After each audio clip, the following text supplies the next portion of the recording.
Close down. I think we got that. Good morning, and welcome to the Jetty Committee hearing. Do we 1, 2, 3, 4 or 3? So we'll get started as a committee, subcommittee, before we actually can formally take action on some of these items. I'd like to welcome Assemblymember Shajan for joining us. I think, would this be your first meeting here with us? Yeah. All right. Well, again, good morning. Welcome. Let's go over just some of the housekeeping here real quick before we get started, and we'll get Mr. Rodriguez in and hopefully out. We'll review the agenda. We've got 5 items on the agenda. We have no proposed bills on the consent calendar. 1 item is on the supplemental list of support and opposition for this hearing. Members have a copy of the list on their desks. Public can obtain a copy of the handout and the table behind.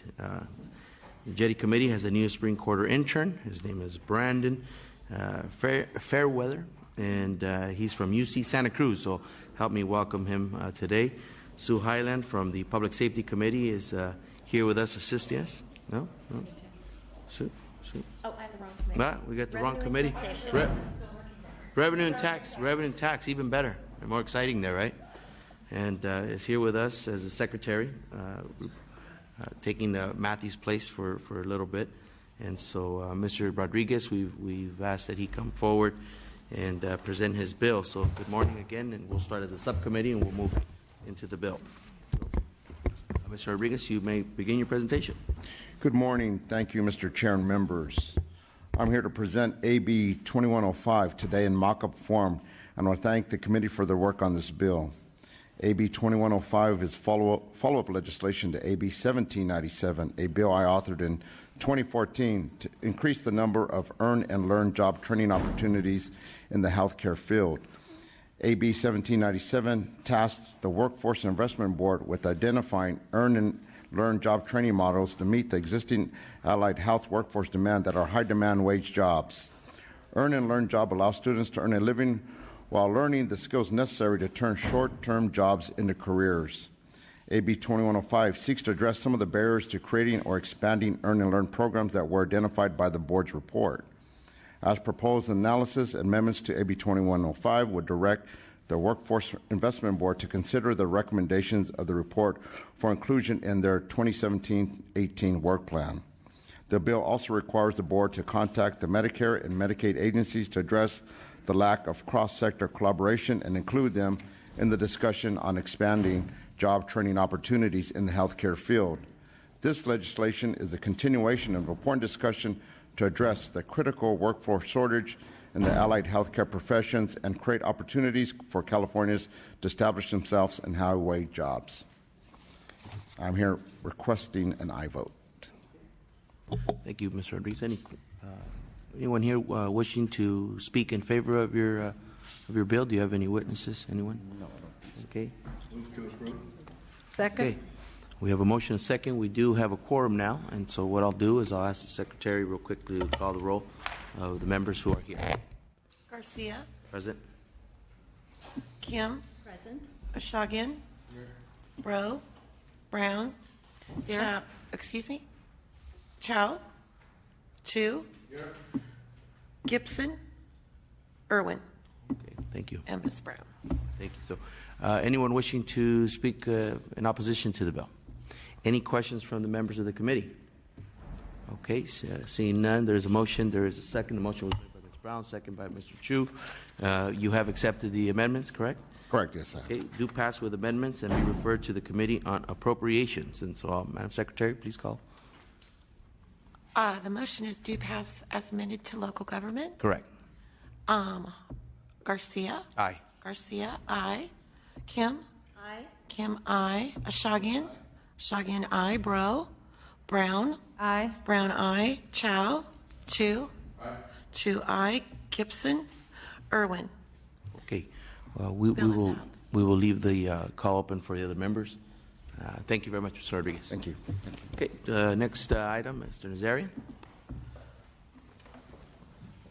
AB 2605. You may begin your presentation. Thank you, Mr. Chair and members. First and foremost, I'd like to let everyone know that I'll be taking all the amendments.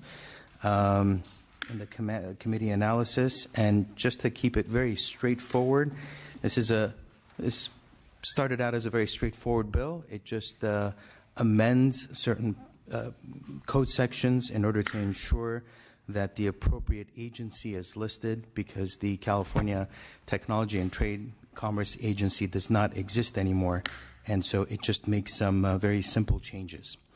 With that, I'd like to invite Matthew Hargrove with the California Association of Local Economic Development. Sorry. Oh, I'm sorry, no. Yes, Please introduce yourself. Excuse me. Actually, good morning, Mr. Chair and members of the committee. My name is Aaron Laurel. I'm a board member with the California Association of Local Economic Development, also chair of their legislative committee. My day job, I'm the Economic Development Director across the river in West Sacramento, but I'm here on behalf of CalEd supporting the bill. We think it'll be good for our membership to make these technical changes, clean up some ambiguity in the law as it stands today. So I urge your aye vote. Thank you. Thank you very much. Move the bill. We have a motion by Assemblyman Brown, second by Mr. Chu. Anyone wishing to speak in favor of the bill? Anyone wishing to speak in opposition to the bill? Okay, seeing none, there's a motion and a second. Recommendation is do pass amendments and refer to the Committee on Environmental Safety and Toxic Materials. Madam Secretary, please call the Garcia. aye. Garcia, aye. Kim. Kim, aye. Ashagian. Ashagian, aye. Bro, aye. Brown. Aye. Brown, aye. Chow. Chu. Chu, aye. Gibson. Irwin. All right, thank you. We will leave the call open for the other members to come in, but thank you very much. Thank you very much. We will call other authors. We have. Okay, yeah. Where is it? Item 3. Item 3.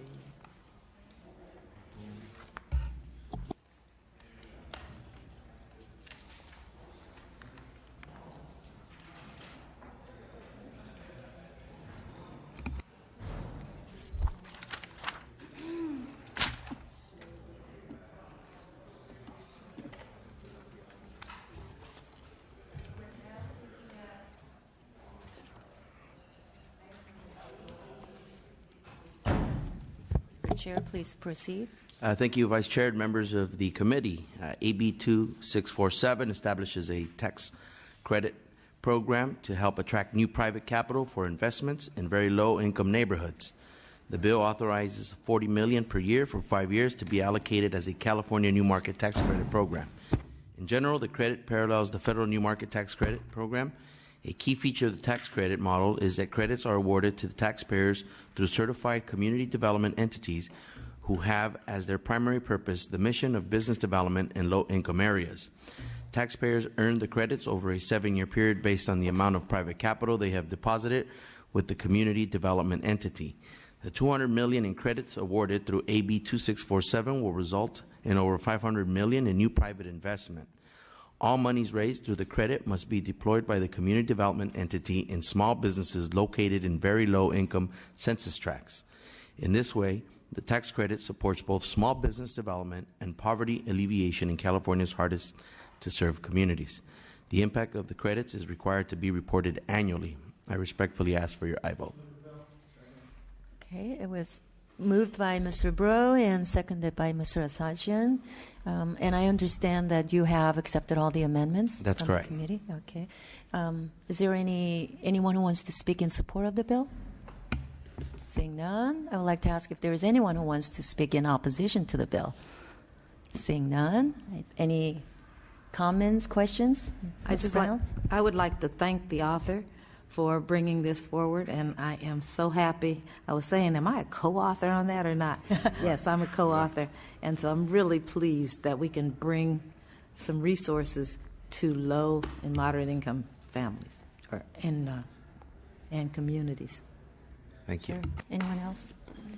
With that, I'd like to ask the Secretary to call the roll. Garcia. Aye. Garcia, the motion is do pass amended to revenue and taxation.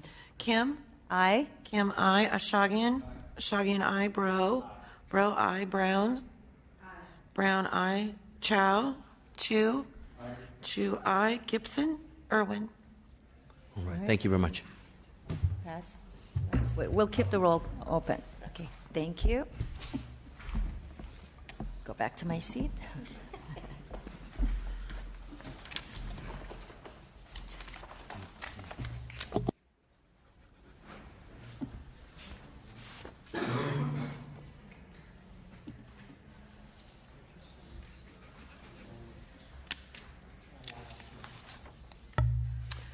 I should do that on the mic.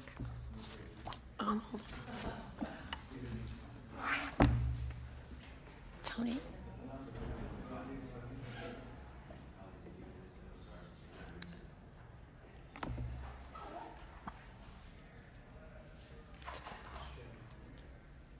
If it please the chairman, I can add Mr. Bro to Yes, the bills let's go he's back missed. to we'll go to the first item, and we can open up the roll for Assemblymember Bro.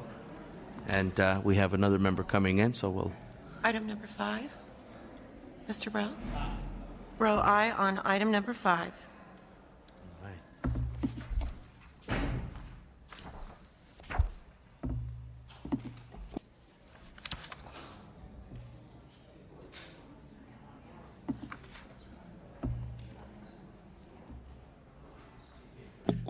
We can also go over the call for Assemblymember Irwin. Ms. Irwin? Item number 1, it's due pass as amended. Aye. Irwin, aye. Item number 3, AB 2647, due pass as amended. Aye. Irwin, aye. And item number 5, AB 2105, due pass as amended. Aye. Aye. Thank you. We'll give a couple authors a couple minutes to get here.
Okay, Madam Secretary, Assemblymember Gibson has joined us. Open the call on the 3 items for Assemblymember Gibson. Mr. Gibson, the first item would be item number 1, AB 2605. Its bill has passed. Gibson, aye. Item number 3, AB 2647. The bill has passed. Gibson, aye. And the last item is AB 2105. The bill is Gibson. Aye. Thank you. You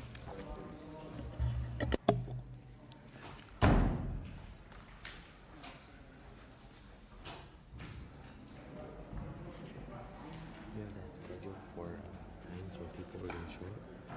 Mr. Chow?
Waiting for Mr. Bonta and Mr. Allen. Mr. Bonta.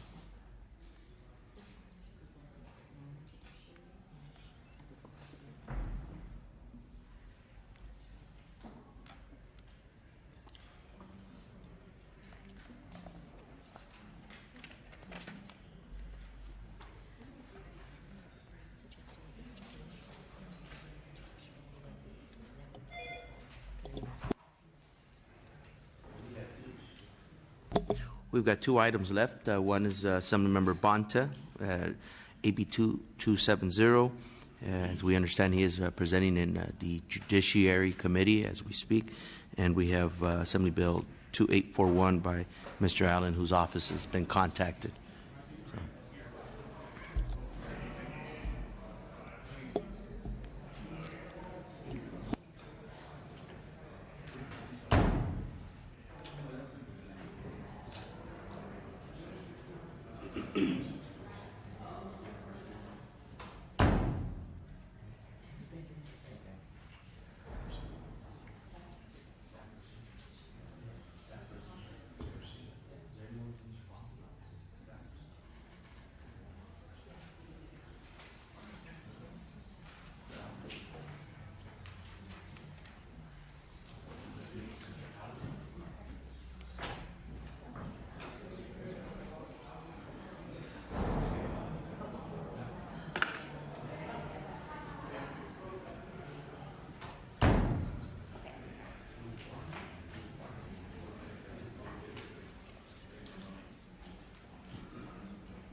We'll make it easy for you. We have a motion and a second for Mr. Bonta's bill. Thank you.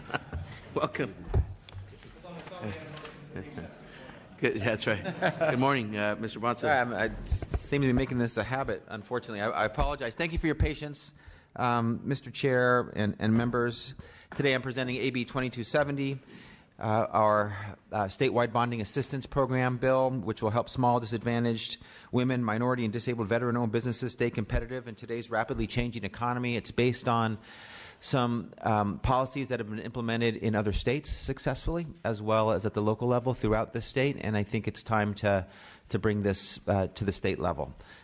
So, you know, there's a lot of public works projects and other projects at the state level where contractors are provided opportunities to participate and work. Some of our smaller contractors and disadvantaged contractors don't have an opportunity to participate in that work at the same rates because of their lack of access to capital, inability to get the bonding required, and other hurdles that this bill seeks to address. So I respectfully ask for your aye vote today, and I have with me Ingrid Merriweather, President and CEO of Merriweather & Williams, as well as Williams Osgood, President, Los Angeles Chapter of Disabled Veteran Business Alliance, and Lena Tan, owner of Pilot Construction, a small minority-owned contractor in San Francisco. Good morning. Welcome. Thank you, and good morning to the committee. Thank you for your consideration of the bill, and thank you for the opportunity to come and speak and maybe share a little bit of our perspective and experience with you. We have been administering contractor bonding assistance programs for 19 years, so we have some insight as to what structure has worked well, what components are necessary, the importance of creating a holistic approach to address this problem as opposed to a fragmented approach. Bonding really represents the evaluation of a contractor's business from a 360-degree perspective. So they look at all facets of the health of the contractor's business, and there's a lot of chicken and egg situations that occur as a result of that. So I thought maybe I would just briefly share with you an example of a program that is in place with a public entity that has been in place for 19 years. Tell you a little bit about how that program is structured, and then you can see how the parallels with the state might apply. So the City and County of San Francisco has had a contractor bonding assistance program, again, for more than 19 years. And to date, they've had a little over $400 million worth of bonds through that program for minority small contractors looking to do business with the City and County of San Francisco. And they have, in that time period, that same time period, they've had one default in their program. They have a loss ratio of less than 0.1%. And so the structure is really an ecosystem that includes, first of all, an entity that is, like the state, trying to address this issue from different perspectives, from offering certification assistance, setting goals, looking at unbundling. That's an important factor of consideration. You have to create a conducive environment for these contractors in the first place. Then a bonding program is really addressed to eliminate barriers. You know, as the Assembly member mentioned, access to capital, access to bonding is really critical because they are very institutionalized obstacles that, despite you setting goals, still makes it a challenge for these contractors to participate. So with San Francisco's program, they offer one-on-one technical assistance and consultation. You have to start with a full assessment of the contractor as to where they are at any given time. Then you have to identify where are the areas of deficiency, where do they need to address or can get supported in addressing to bridge whatever gap that may exist with that firm. Then in addition to that, you have to provide collateral support. For bonding companies to have a willingness to provide bonding for small contractors that don't meet their rather rigid requirements, you have to mitigate their risk. And that's done through the form of guarantees. So as the Assembly member mentioned, other states have tackled this by incorporating in a bonding assistance program the ability of providing collateral, basically guarantees, to the bonding company in exchange for them providing contractors with bonds. So it's basically a willingness to share the risks with the bonding company. So in San Francisco's program, for example, they provide up to a 40% guarantee for the contractor or a dollar cap in San Francisco at $750,000. With that, the bonding company will relax some of their requirements and provide bonds to contractors that lets them bid, and when they're successful low bidders, lets them enter into a contract. What we've also seen over the last 19 years with San Francisco's program, they've captured about $7 million of contract savings as a result of the program being in place. because the more contractors that can qualify to bid on their projects, and because they award work on a low bid basis, every time a contractor is helped to bid and they're the low bidder, the entity saves the money between that contractor's bid and the next bid, what we call the bid spread. Well, that's accumulated to about $7 million in San Francisco, which basically funds the availability of the resource in the program in the first place.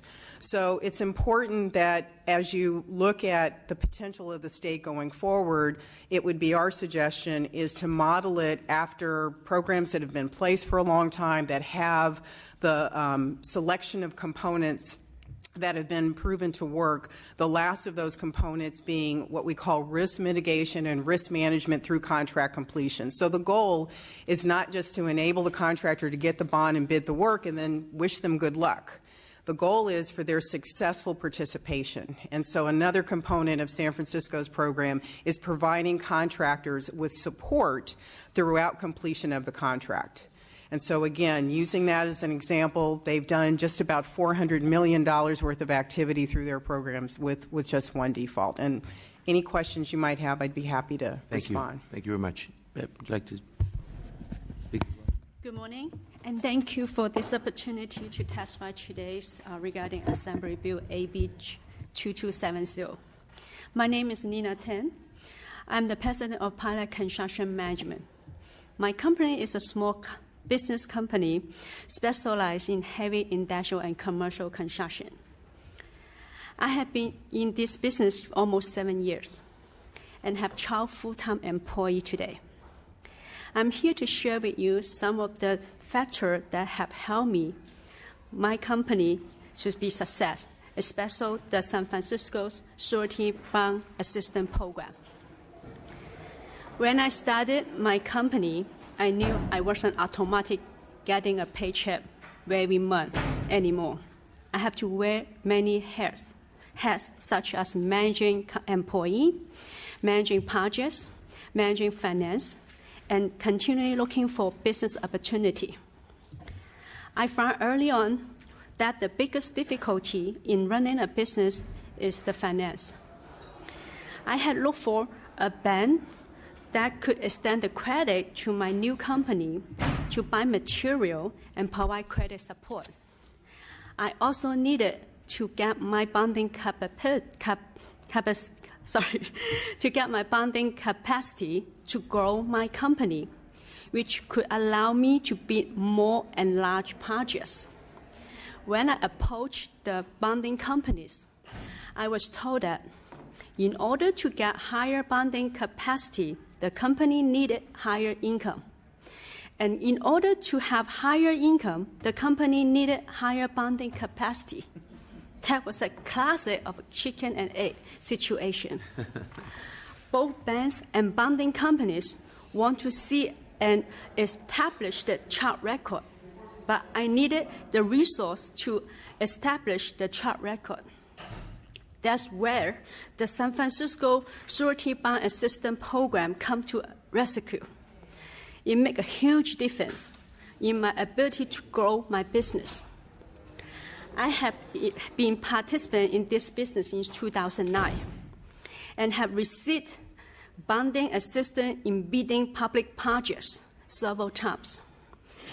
This wonderful program enabled my company to bid on several projects at San Francisco International Airport, starting from $300,000 to $400,000. And just last year, we completed a $3 million project with San Francisco International Airport. The San Francisco Surety Bond Assistance Program provided the collateral and the bond guarantee that helped me qualify for the bonds. This allowed my company to retain the cash and credit so I can have the working capital to run the projects. By demonstrating my capability and the quality of the work at the San Francisco International Airport, along with the support from the San Francisco Surety Bond Assistance Program, I was able to grow the size of our projects to more than $5 million in less than 6 years. It's about 800% goal. Naturally, today, I'm looking for even larger projects. Although I have relied on the San Francisco Surety Bond Assistance Program in the past, my goal is to reach the point where I can outgrow the bond guarantee program in the near future. And today, I'm happy to announce, last year, my company had paid over $350,000 in taxes. I contribute my success to the following. The small business-friendly environment that San Francisco and county have been created, contracting opportunity for small contractors such as me. And the San Francisco Surety Bond Assist Program that provide my company that collateral and bond guarantee. I have been mentoring and helping other small contractors to go and get profitable. If the state of California can offer the same time the Surety Bond Assistance Program, I can assure you it could open huge potential opportunity for other small business, small contractor. With the state's 25% small business contract participation goal, I think the Surety Bond Assistance Program can make this goal more realistic and achievable. I strongly encourage the state to approve this program so that more small business can be success and go. Thank you for this opportunity. Thank Allow you. me to share. And the other witness. Is there anyone else wishing to speak in favor of this measure?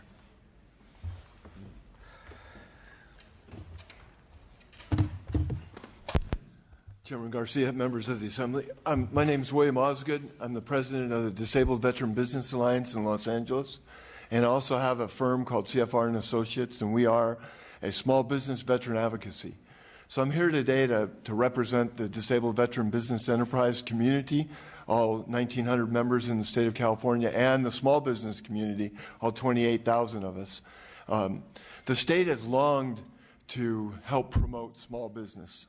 And the bill accurately points out not only the difficulties that small businesses face and disabled veteran business enterprises, but the very barriers and obstacles that allow them to grow. And one of the things that I think is very important is the state recognizes that when small businesses and disabled veteran business enterprises win contracts, they hire people. So DVBEs, if I may, for the acronym, Disabled Veteran Business Enterprises, hire veterans. They also hire those who don't have work right now. Small businesses, when they win a contract, they hire people. The greatest number of people that get hired are by small businesses. The state does properly recognize that about 90% of all businesses are small. And when they win those contracts, they're hiring people. So let's just take Ms. Tan's example. When she wins a contract, she can hire up to 20, 30, 40, 50 people who weren't working previously from one contract. Every contract gives them that opportunity. So right now, the reason it's not happening at the level that the state would like to see is because there are so many barriers and obstacles to our success. So you've all heard the story about bundling. So the state's contracts are huge. So I would really recommend encouraging your departments in the state to unbundle as much as possible. There's a bill before the Assembly right now, AB 2358, that allows the small business, disabled veteran business enterprise option. It's called the SBDVBE option to go from a limit of $250,000 to $500,000. That's a great opportunity to give more small business contracts. More importantly, however, is that one of the things that isn't happening right now is that when a small business or a disabled veteran business enterprise goes after a contract, there are no ways, as Ms. Tan described, to be able to increase their bonding without demonstrating they have the capital to do so. So because there's a problem with accessing capital, there's also a problem increasing your bonding. So my firm represents several construction contractors in the city of Los Angeles, and we have that same issue. So one of the things that I think this bill properly addresses is the need to not only do an assessment on that contractor immediately, but then provide them with technical assistance and bonding programs that allow them to increase their bonds so they can continue to compete competitively, which is good for the state. I don't know, have any of you ever seen an IFB for the state? An invitation for bid? They are insane. So a Caltrans IFB is 470 pages. Can you imagine a small business working their way through that? They need assistance to be able to work and to compete in that market. We can compete, but we don't have the team or the staff to be able to do so. So I really highly advocate this bill. But I'd like to also put in a note that I believe that taking it out of the hands of the Department of General Services, Small Business, and Disabled Veteran Business Enterprise Office is not a good amendment to the bill. One of the things that they do better than anybody else is they understand small businesses and disabled veteran business enterprises because they certify us. So because we're in their office and they're out talking to us and they're reviewing our files and our finances and they're evaluating whether we're the real owner or not, ensuring that there's no large business that's using us to take advantage of contracting opportunities, the Department of General Services Office of Small Business is the right one to hold this responsibility. And then I believe finally that a third-party contractor who specializes in technical assistance and bonding and then can help build capacity for those organizations who are competing for those contracts will have the greatest opportunity to see the state win in this whole endeavor, so that small DVBE businesses are not only competitive with larger businesses, but they're hiring a lot of people when they win a contract. So in conclusion, I'd just like to advocate for passage of this bill. I believe that this bill hits it right on the money with the one exemption that I stipulated, that I believe it should be held in the Department of General Services. Thank you very much. Thank you for your testimony. Do we have anyone else wishing just to say you support the bill? Anyone else wishing to speak on this bill? Anyone wishing to oppose this bill? Any closing comments? I just want to say thank you to the committee staff for your proposed amendments. We're happy to accept all of the proposed amendments. Thank you for those. Also just want to say that some of the best policy ideas are not new ones. When things are working in other states or at the local level and we see an opportunity to scale those and bring them to the state level, I think we should as thoughtful policymakers. I think we have an opportunity to do that here. I'm excited for the opportunities that the Bonding Assistance Program has created for small disadvantaged contractors in other states and localities, and we can provide it to more now with this bill. So thank you for your consideration. Just respectfully request your aye vote. So I'll entertain a motion. We have a motion. Is there a motion? I think a motion by Assemblymember Brown, second by our Vice Chair. And, if with your permission, I'm sure there's an interest on a number of members here that would like to either co-author the bill. I being one of them, and I don't know if anyone else. I'd be honored. Thank you for bringing this forward. So we do have a motion. I have a question. Oh, go ahead. Okay. Sorry. I just wanted to ask, because I just spoke to someone, a disabled veterans business, last week on this. And one of the things they were saying is that the construction bonds are one thing, but what about opening the entire process up so that from the planning all the way through, that these would be a part of the process? Does that bill address that at all, or is it just for the construction? What they're saying is just construction part. So if I may ask the Assembly member to speak on that. So the bill does properly address it in item 7, and you'll see parts 1, 2, and 3. They stipulate all of the technical assistance that will be provided.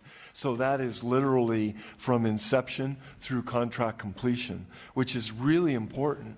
So that allows the DVBE and the small business to be competitive and to receive the kind of assistance that not only allows them.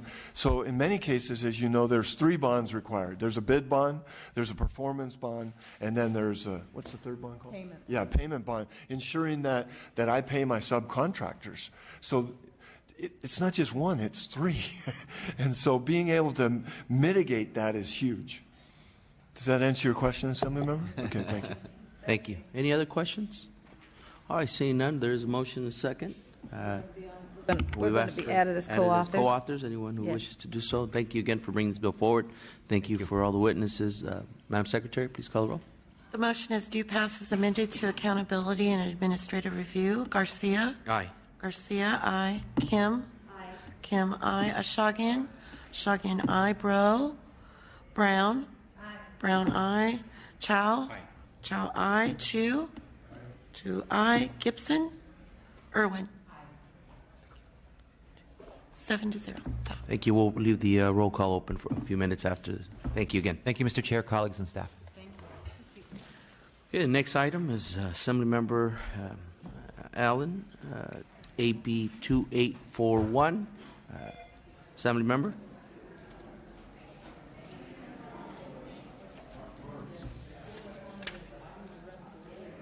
Okay, I'm going to leave the call open for about 5 minutes. This will probably be done in a few minutes. So.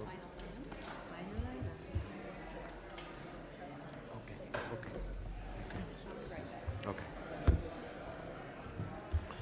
Good morning, Assemblymember. Morning, Chairman. How you doing? You may begin your presentation.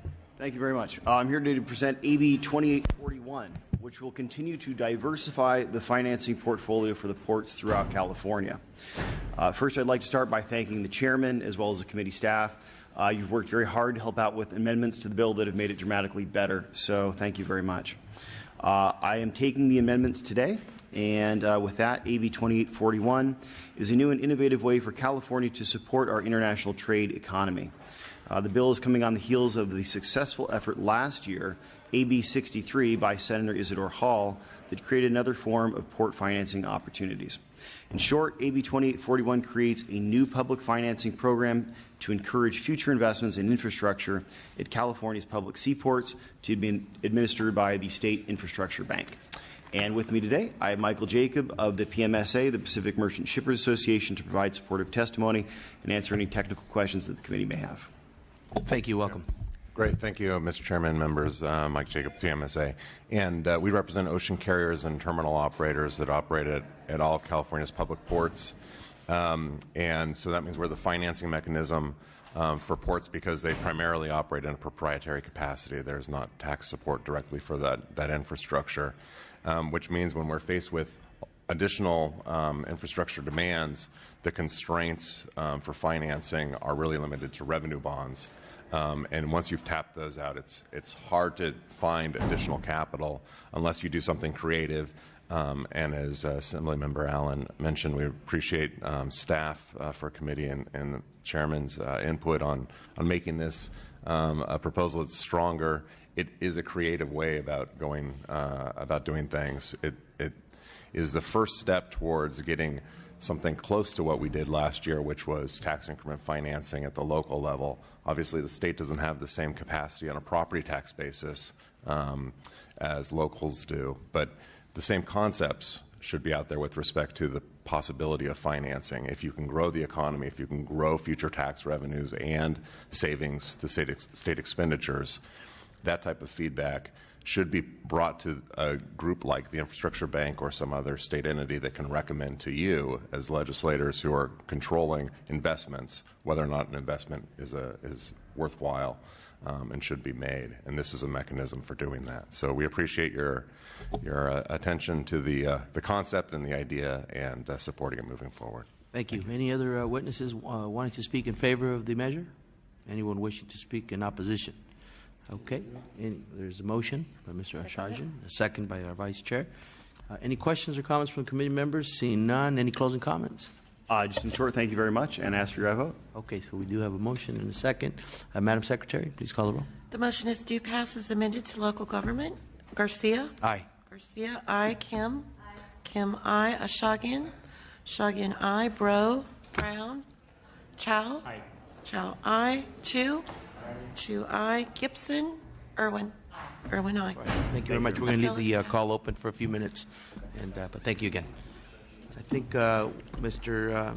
Assemblymember Chow will lift the call on some of the items that we've already voted on. So, Madam Secretary.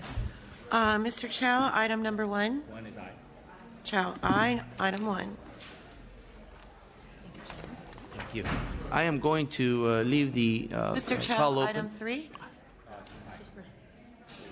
Chow, aye.